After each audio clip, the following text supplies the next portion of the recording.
And welcome once again to Lancing with Myself, the 5-minute internet show where I, Steve D from Tin Star Games, talk about being a freelance game designer and creative especially when you are low on spoons and low on cash. And today I want to talk about being a mentor, being a mentee, and all that sort of thing. I've talked a lot about how it's important to have a good community and to offer yourself to other people, to help other people, and that is always true. You always want to reach back to help people behind you. You want to always beat the path for yourself, but for others, you want to keep giving into gaming because gaming is bigger than you. But it's often hard to know when you're ready to be a mentor. It's hard to know exactly how to get a mentee, but you should be part of that process. You should be offering to mentor, and you should always be looking for mentors for yourself. You never grow out of mentors, and you never grow out of being able to mentor others. As soon as you've got a little bit of experience, you can mentor people.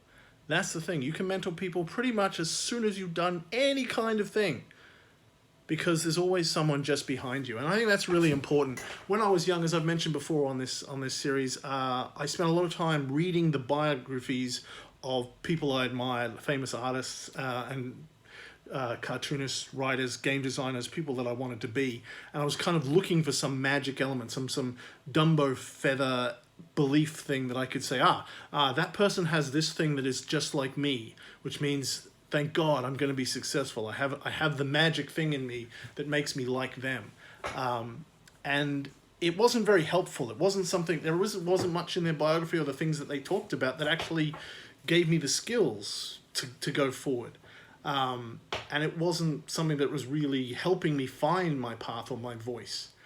And that's because that wasn't what that was about. It was just an interview, which was, but I was looking for that in that sort of place. And that was probably the wrong place to look, because those people were a long way ahead of me. And what I needed was a teacher or a guide or someone who was very, very close to where I am. And that's the key thing, that often the best thing that you can get, the best help you can get, is for the person who's just a little bit ahead of you, or even just a little bit behind, or at the same point, the people who are close to you.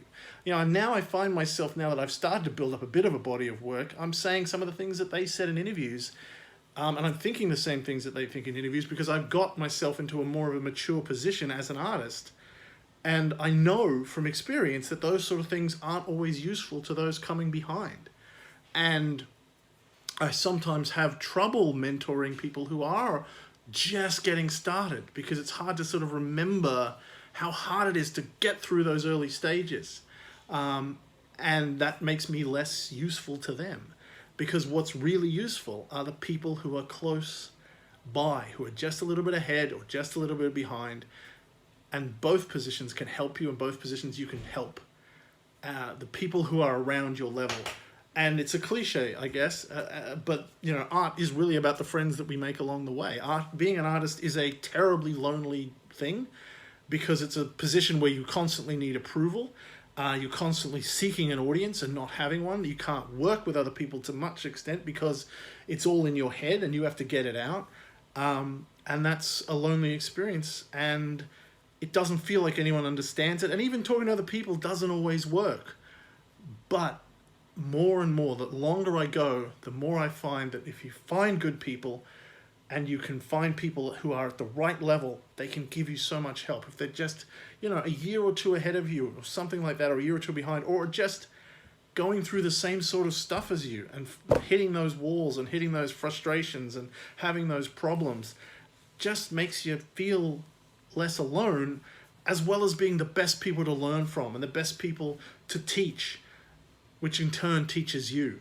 So if there's one thing that can really, really help, and it gets you through those times when you are low on spoons and low on cash, more than anything, is to have other people around you. Some of them don't have to be artists, people who can just feed you or feed your soul or look after you or read your work or be a fan, but also the artists who are going through it. It doesn't have to be a whole artistic community. That'll often let you down, but a few specific people. And it might change. It might be one person now and one person later, but if you can find a meeting of a mind and just go, for this moment, for this second, if we can just have a connection where we're like, yep, I see you and you see me, and we share this this struggle of being an artist, and I can learn something from you and you can learn something from me, and we can have this transaction.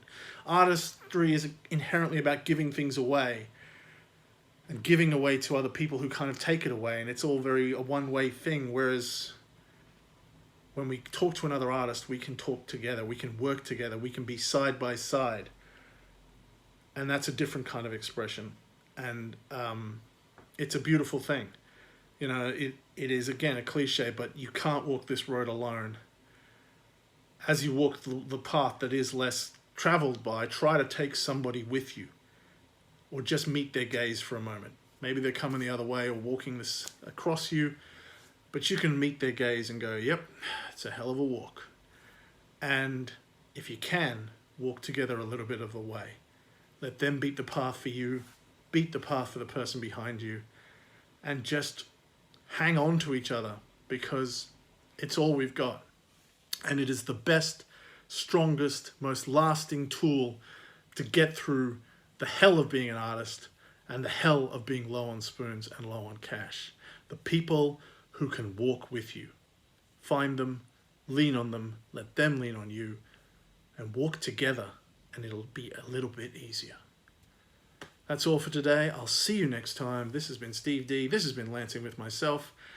And I'll see you next time. Play games, be good, pat dogs, have fun.